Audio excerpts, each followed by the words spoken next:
देखिए, प्रतिशत में हमने टाइप 5 तक कर लिया था। आज हम टाइप 6 के क्वेश्चन करेंगे। तो प्रतिशत में टाइप 6 के क्वेश्चन देखिए, पहले तो ये देखिए टाइप 6 है क्या। तो क्या टाइप 6 क्या है? आय, खर्च और बचत पर आधारित, मतलब इनकम, एक्सपेंडिचर एंड सेविंग। तो क्या होता है, देखो, जो आय होती है ना, आय क्या होती है? खर्च और बचत का योग होती है। मतलब इनकम इक्वल टू क्या हो गया? Expenditure plus saving. तो इसी के आधार पे हम प्रतिशत के आय, खर्च और बचत के क्वेश्चन करेंगे। तो देखिए पहला क्वेश्चन देखिए। रमेश अपनी आय का 75% व्यय करता है। यदि उसकी आय 30% बढ़ जाती है तो व्यय में 20% की वृद्धि करता है। तो उसकी बचत में वृद्धि निकालना है। तो देखिए, हमें सबसे पहले लिखना है इनकम। आय हो गए, एक्सपेंडिचर ये हो गया, और सेविंग। अब ये मान लीजिए भाई उसकी इनकम कितनी है? 100 है। अब सबसे पहले यहाँ देखिए 75% व्यय करता है। तो 100 का 75% कितना हो गया? 75। तो 75 व्यय कर रहा है। तो सेविंग कितनी हो गई? 25 की हो गई। क्योंकि एक्सपेंडिचर क्या होता है? इनकम इक्वल टू क्या होता है? Expenditure plus saving.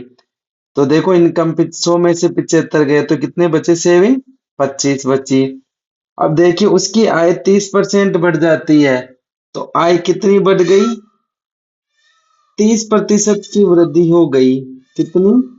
30%। तो ये कितना हो गया? 30% की वृद्धि होने पे 130 हो गया। और व्यय में कितनी वृद्धि हो गई? 20% की। तो व्यय में 20% की वृद्धि कर दो तो 75 का कितना हो जाएगा? 20% वृद्धि करने पर 120 हो जाएगा। 120% बटा 100। तो देखो, 25 थी 75, 25 चौक 100, 4 एकम 4, 4 ती 12। तो कितना आया? 30 ती 90 आ गया। अब देखो, इनकम कितनी हो गई? 130। एक्सपेंडिचर कितना हो गया? 90। तो 130 में से 90 गए तो कितने बचे यहाँ पे? 40। तो 40 अपने क्या आ गया? सेविंग आ गया। अब क्वेश्चन क्या है कि बचत में, सेविंग में कितनी वृद्धि हुई। तो सेविंग में कितनी वृद्धि हुई? देखिए कितनी की वृद्धि हुई? 15 की वृद्धि हुई। किस पे? 25 पे। गुणा 100। 25 से कम 25, 25 चौक 100, 15 चौक 60। तो आंसर कितना आ गया? 60%। तो देखिए आंसर आ गया अपना, जी आंसर आ गया 60%। अब देखिए नेक्स्ट क्वेश्चन देखिए।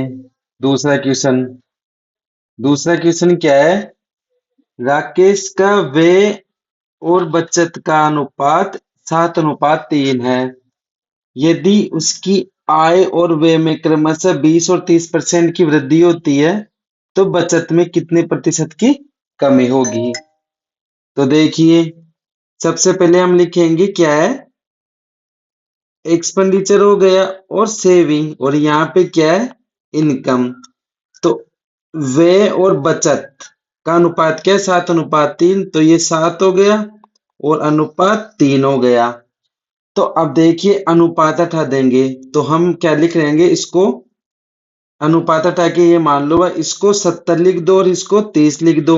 हम 700 और 30 भी लिख सकते हैं, हम 7 और 3 भी लिख सकते हैं। अनुपात हटाने पर हम अपने हिसाब से दोनों में सेम किसी भी संख्या से गुणा कर सकते हैं। तो हमने यहाँ 10 से कर दिया।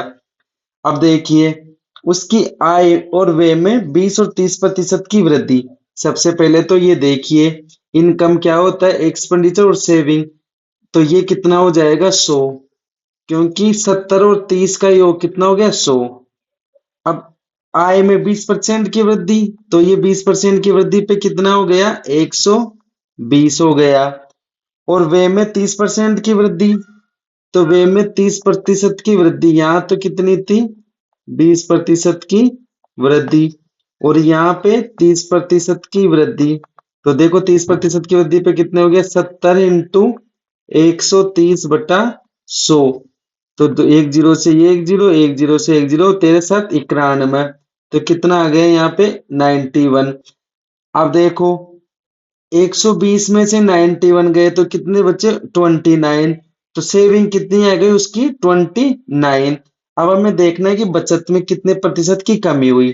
तो देखो पहले बचत कितनी थी, 30, अब कितनी हो गई, 29। तो कितने की कमी हुई, एक की कमी हुई, कितने पे, 30 पे, इंटू 100।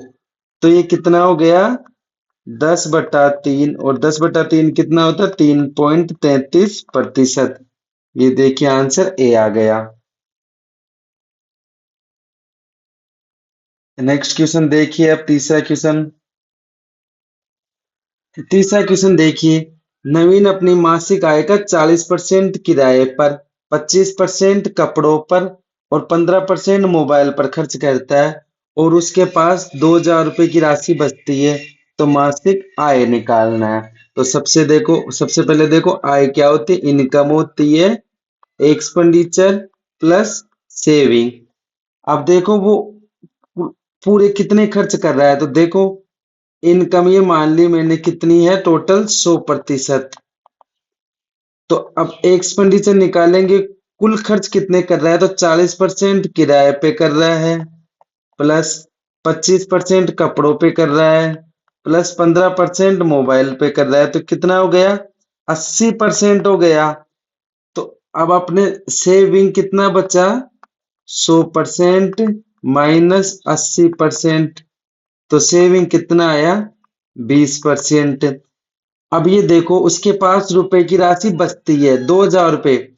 तो ये जो 20% का मान है ये कितना है, 2,000 रुपये दिया हुआ है। तो 1% का मान निकालेंगे तो 2,000 बटा कितना हो जाएगा, 20। जीरो से जीरो, दो से दो, तो कितना बचा, 100। तो हमें क्या निकालना, आय निकालनी। आय कितनी है, 100% है। तो देखिए 1% का मान कितना है, 100। तो 100% का मान कितना हो जाएगा, 100 इंटू 100। तो ये कितना हो गया, 10,000। तो 10,000 अपना आंसर आ गया। अब अगला क्वेश्चन देखिए। देखिए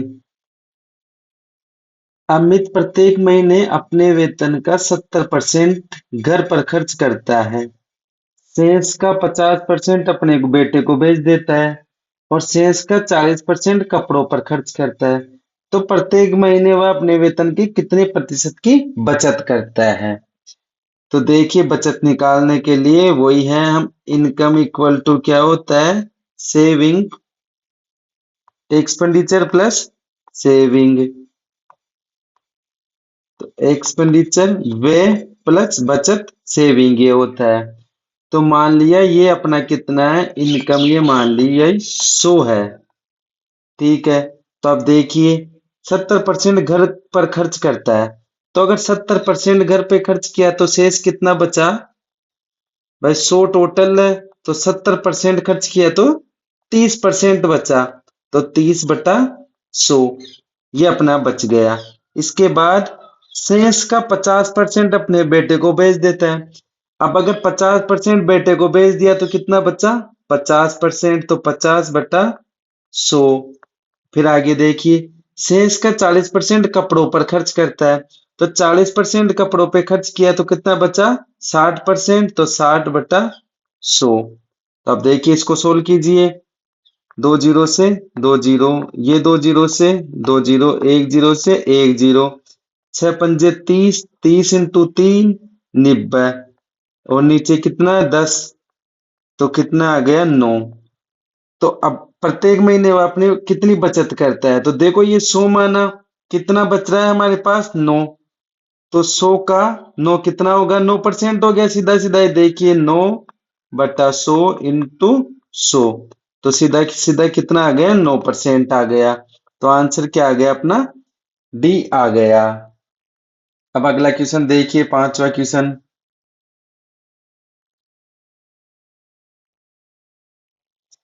राहुल अपने मासिक वेतन का 20% कपड़ों पर, शेष वेतन का 40% भोजन पर, शेष वेतन का 20% कार पर और शेष वेतन का 10% किराए पर। फिर भी कितनी राशि बचाता है वो? 6,912 की। तो राहिल का मासिक वेतन निकालना है। तो देखिए, इनकम इक्वल टू क्या होता है? एक्सपेंडिचर प्लस सेविंग, मतलब आय इक्वल टू व्यय प्लस बचत। अब देखिए, इनकम कितनी मान ली अपन ने? वही 100 मान ली। अब देखिए, 20% कपड़ों पे, तो 20% कपड़ों पे खर्च कर दिया तो बचा कितना? 80%, तो 80/100। 40% भोजन पर, तो कितना बचा? 60, तो 60/100। शेष का 20% कार पर, तो कितना बचा? 80%, तो 80/100। और शेष का 10% किराए पे, तो कितना बचा? 90, तो 90%, 90/100। तो ये बचत कितनी हो रही है? 6,912 की। तो इसको 6,912 के बराबर कर दो। अब देखो, 2 जीरो से 2 जीरो कट गई, ये 2 जीरो से ये 2 जीरो, इन 2 जीरो से ये 2 जीरो। तो ऊपर कितना आ गया? 8 × 6 × 8 × 9/100 बराबर 6,912। देखिए, 8 एकम 8, यहां से 8 × 64, 5 51, 8 छक्का 48, 3 8 चौक 32। फिर 8 से काटिए, 8 एकम 8, 8 एकम 8 0, 8 × 64। फिर 9 से काटिए, 9 एकम 9, 9 एकम 9, 9 दूनी 18। फिर 6 से काटिए, 6 एकम 6, 6 दूनी 12। तो ये कितना आ गया? ऊपर आ गया 1/100 बराबर 2। इसका मतलब एक का मान कितना आ गया? 2 × 100। तो एक का मान कितना आ गया? 200 आ गया।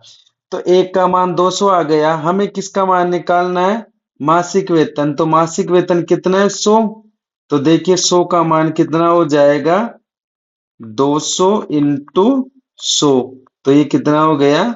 20,000 हो गया। तो आंसर कितना आ गया? 20,000 आ गया।